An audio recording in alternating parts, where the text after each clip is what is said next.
Esu is one of the revered deities in Yoruba culture, and almost everyone, whether in the past or present, acknowledges his existence. The most common debate about Esu is whether he is the same as Satan mentioned in the Bible and in the Quran or not. Esu jẹ́ ọ̀kan gbòógì láàrin gbogbo òòṣà tọ́rọ̀ wálé ayé. Torí tá bá ní ká tú wò dáadáa, kò sí òòṣà kankan tó wà nílé ayé yìí tí ò fi tẹ̀sùn sí. The most common debate about Esu is whether he is the same as Satan mentioned in the Bible and in the Quran or not. However, some people firmly believe that Esu is a divine messenger sent to the world by the Almighty God. In this video, join me as I visit one of Esu's worshippers here in Nigeria. Orúkọ mi ni Ọmọọba Ajígbọ́tẹ́ Esu dára. He started his explanation with the importance of Esu among Yoruba deities and how good he is. Gbogbo àwọn òòṣà ní pátápátá lẹ́yọ kọ̀ọ̀kan kò séyìí kankan tí ó pọ́n Esu lé.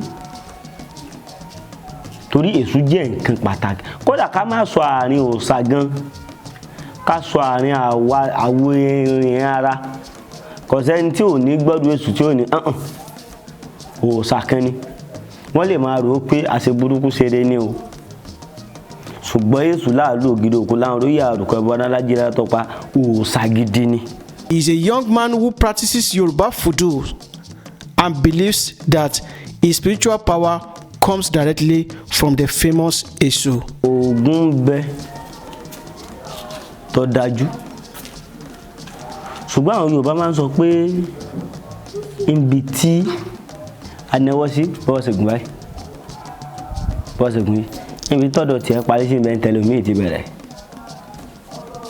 Ògún bẹ tó dájú. Fún àpẹẹrẹ nísìn olóòtú ẹ ń lọ lójú ọ̀nà. Àwọn èèyàn tó jẹ́ èèyàn jàǹkàn wọ́n wá dé okùn bí tẹ́ gbé gbà, okùn bí tẹ́ gbé tọ̀, okùn bí tí ó lọ, okùn tí ó ṣe ẹ sì lè dá wọn mú. Agbára kan wà bẹ lára yín gbà wọn. Ẹ wá pa agbára wọn, ẹ wá kó láàrin wọn. Irú ògùn bẹ́ẹ̀ ògùn ire ni. Ṣùgbọ́n àwọn ọ̀pọ̀lọpọ̀ ẹlòmíì ti fi ògùn kàbọ̀ ògùn ire jẹ́. Ẹlòmíì nísìn tó bá ṣe ọwọ́ nísìn so ògùn kàlá pé ọwọ́ ni àbí ògùn ire. Ògùn ire lọ́wọ́. Ọlọ́run ní wọn yẹn ní tọ́lọ́run bá ń sọ yẹn kéèyàn ní ó máa sọ rẹ̀ yẹn. Àwọn pẹ́ẹ́pẹ́ẹ́pẹ́ kan náà ń bẹ tó jẹ́ pé yóò wà lára rẹ̀ tí yóò jẹ́ wọ̀. Àyẹ́bá mọ̀ wàhálà lè ṣẹlẹ̀ ń ta nísìn tí ó di gbàgbà tó yẹ pé ò sì ní mọ̀ bó ṣe kúrò láàrin. Ògùn ni tó sì dáa. Ṣùgbọ́n ọ̀pọ̀lọpọ̀ ẹlòmíì ti mú ògùn ní gẹ́gẹ́ pé ẹlòmíì bẹ́ẹ̀ tó yẹ pé ògùn yẹn ó ti mú pé gbogbo ẹni tó bá ti lóògùn láyé ìwà bí wọ́n fi ń ṣe irọ́ ni. Ẹlòmíì bẹ gbogbo ògùn ọwọ́ rẹ̀ kìí ṣe ògùn bí gbogbo ẹ̀yin fi ń dáàbò bò yẹn ni. Ògùn bẹ tó sì dájú. When I was doing some research works in Ile-Ife, I asked about Esu. Someone mentioned this man that I should visit him for a proper interview about Esu. Ẹ máa wo gbogbo àwọn èèyàn tí wọ́n bá mú nǹkan oníkan èyí tí wọ́n bá bí ire kó sọ pé òun fẹ́ ṣubúra. Wọn ò ní sọ bẹ́ẹ̀. Torí tó bá sọ bẹ́ẹ̀ ojú lórí ohun tí ọ̀dà.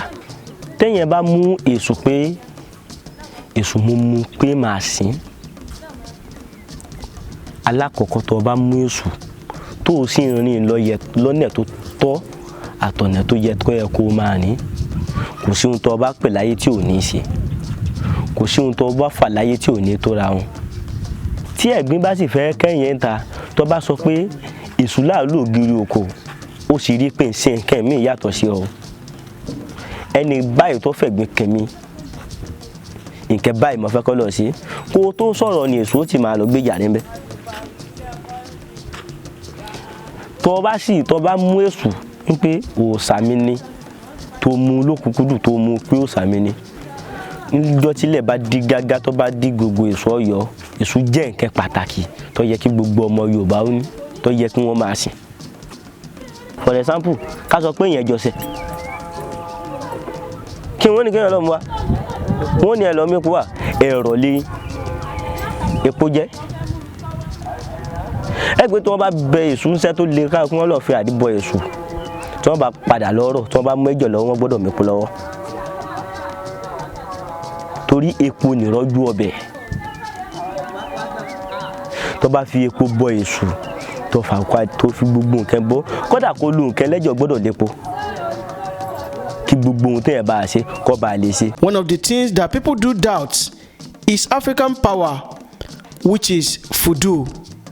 I asked him how sure he is when we are talking about the existence of original African power and Voodoo, most especially those that are looking for good living without bad end. Many àìmọye nǹkan ní nǹkan tá a ti bá wọn bí èṣù tẹ́sù sì tún ti ní àṣírí wọn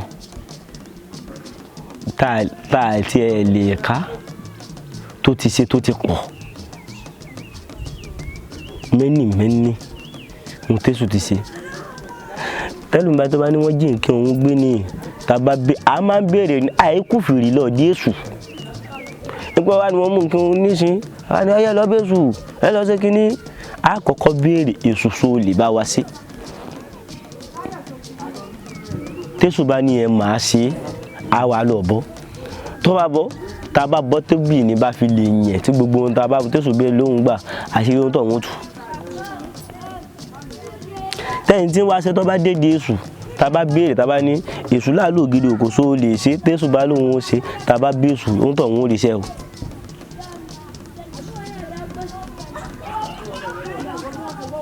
bẹ́ẹ̀ kò ṣiṣẹ́ tẹ́sù èṣe ohun tó bá bẹ́ẹ̀ tínú rẹ̀ bá fi lè dùn tó bá fi lè òun ó ṣe yóò ṣe o.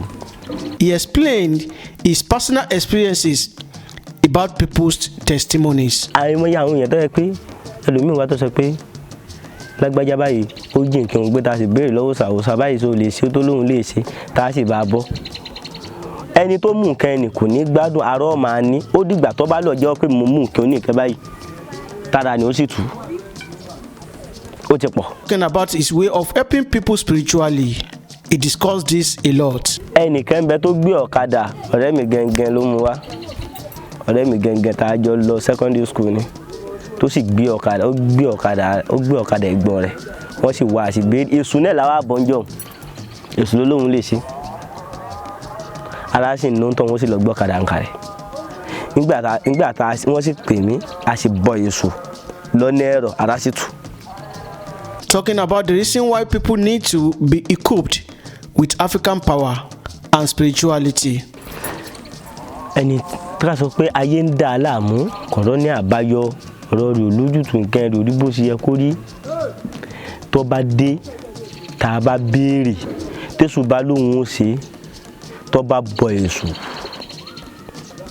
tí ó sì fi mẹ̀nẹ́fì kí bọ́ tí ò bọ́ pé ẹ ṣáàjì ń lọ bọ́ tí gbàgbọ́ rẹ̀ rọ̀ mọ́ ogun ilé ayé rẹ̀ ọ̀sẹ̀ tó bá ti ní gbàgbọ́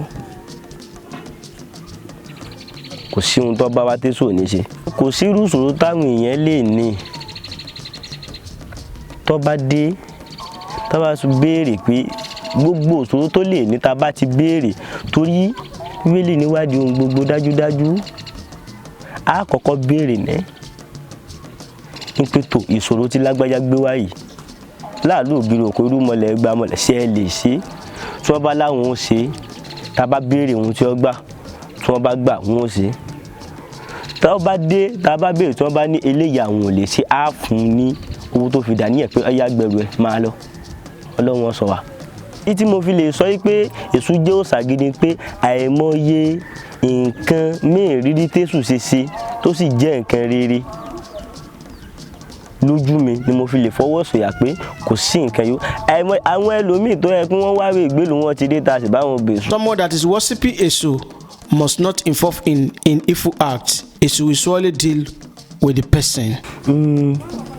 Bá a ṣe jẹ́lẹ́sù nísìn eléṣù ò gbọ́dọ̀ gbàyàwó ara wọn èèwọ̀ ni tó bá fi lè mú eléṣù tó bá fi lè gbàyàwó ara wọn tí kò sóòṣà tó lè máa pè kódà ká má sọ̀rọ̀ nípa èṣù kò sóòṣà tó lè máa pè tí ó jẹ mọ́ eléṣù kò gbọ́dọ̀ dalẹ̀ ara wọn eléṣù kò gbọ́dọ̀ ṣe mẹ̀nẹ́fìkì ara wọn eléṣù ò gbọ́dọ̀ mú nǹkan ní nǹkan mọ́ tiẹ̀ tọ́bí fi lè ṣẹlẹ̀ kódà kó má jésù mọ́ ní pé kó jẹ́ olóòṣà kò sí nǹkan tó lè máa kò sóòṣà tó lè máa pè tí ó jẹ mọ́ torí èṣù jẹ́ nǹkan gbòógì tó yẹ pé kò sí ohun tó bá sọ táwọn ọ̀sà yòókù ò ní ṣe hẹ́n sí.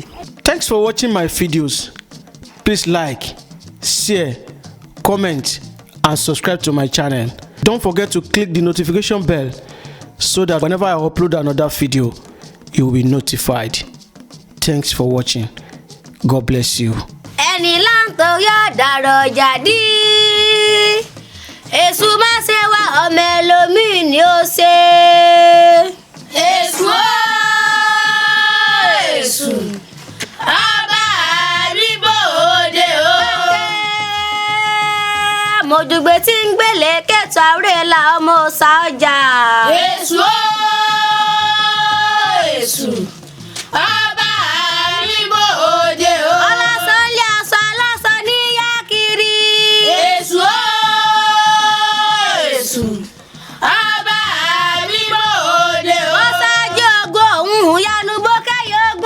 Jésù má ṣe wá ọmọ ẹlòmíì ni ó ṣe. Èṣù ó èṣù ọba àríbò òde ó. Lákè olóko di òró. Èṣù ó èṣù ọba àríbò òde ó. Ẹlẹ́kùn sunkún kẹrù ọbẹ̀ ẹlẹ́kùn sunkún làárọ̀ èhún ṣẹ̀jẹ̀. Èṣù ó èṣù ọba àríbò òde ó. Onímì sùnmí kẹrù ọbọ̀ onímì sùnmí làárọ̀ yẹ ń sùn fún. Èṣù ó èṣù ọba àríbò òde ó. Ìlọ́lá tàtàrí ẹyọ fífi ọpẹ́ gíga tí bàrágà. Èṣù ó èṣù.